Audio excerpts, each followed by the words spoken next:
Number 1. This is a tie. True or false? All of these are true or false. The answer is false. It is not a tie. I'll explain a little bit. Let's do number 2. This is a slur. That answer is true. Remember, a tie, both notes have to be the same pitch. So for the first one to be a tie, both of those notes would have to be a G, or both notes have to be an E. But you can't change notes in a tie. It's a slur if you do that. Number 3, slurs divide music into phrases. That's actually sort of true. I'm going to have to, as far as this book goes, I think it's true. Number 4, in 3/4 time, the second count should be accented, and that is false.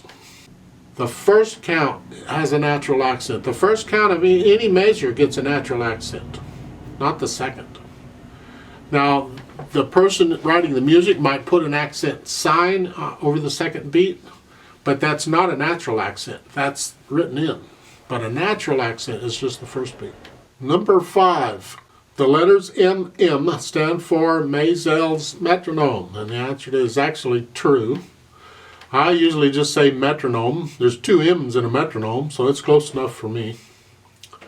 Number 6, all nations have adopted Spanish as their musical language, and that is very false.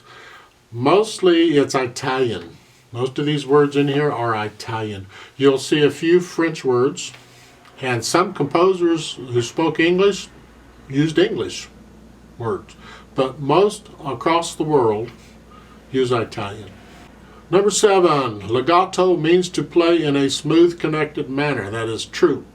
Legato is connected. Staccato is short, disconnected. Forte, or F, means to play softly. That is false. Forte means to play loud.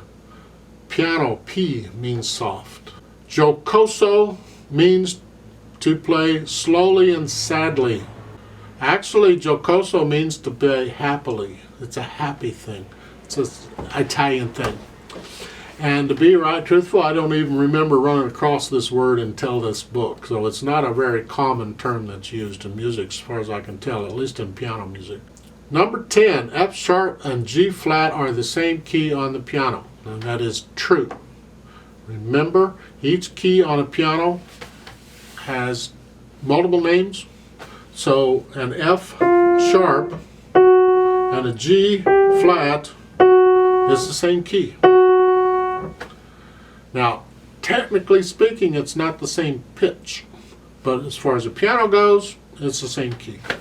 Number 11, a half step skips a key, and the answer is false. Remember, a half a step is the shortest distance between 2 notes. Here to here is a half step. You don't skip. When you skip a key, here, there's a key in there, that's a whole step because it's 2 half steps. Whole step.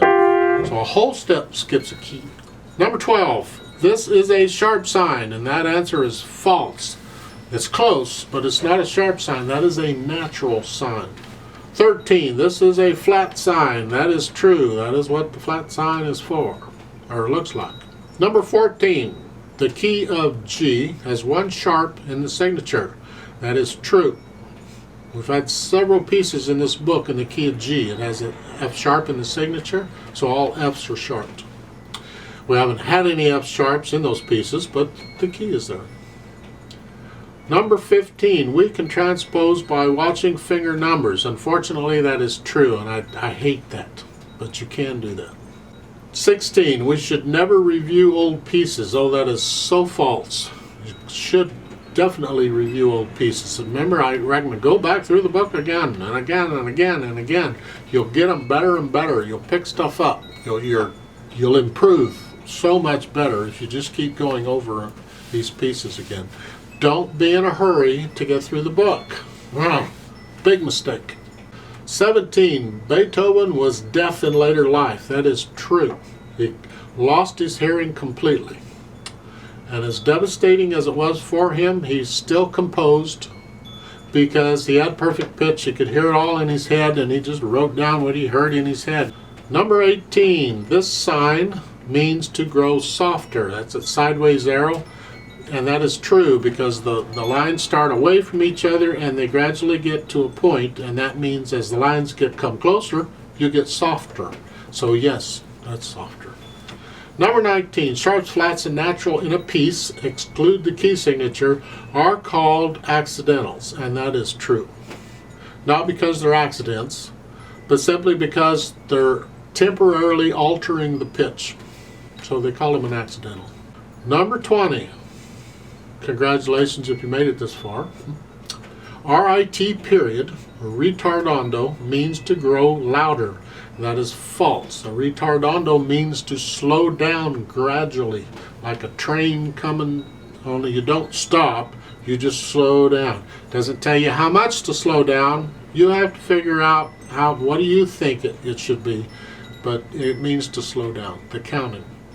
When we play these videos together, of course I ignore that because I'm using a metronome and I can't slow down and stay with the metronome. And that is quiz number 1. Congratulations if you are taking these lessons or videos seriously enough to have gone through that. I applaud you. I am impressed. You can comment or tweet me if you want and let me know you did it. Yay! I will be so proud of you. My Twitter is in the description or whatever, because if you don't have a YouTube account, you can't comment. But you can follow me on Twitter, because if I have any kind of announcements, I'll put them on Twitter as well as on YouTube.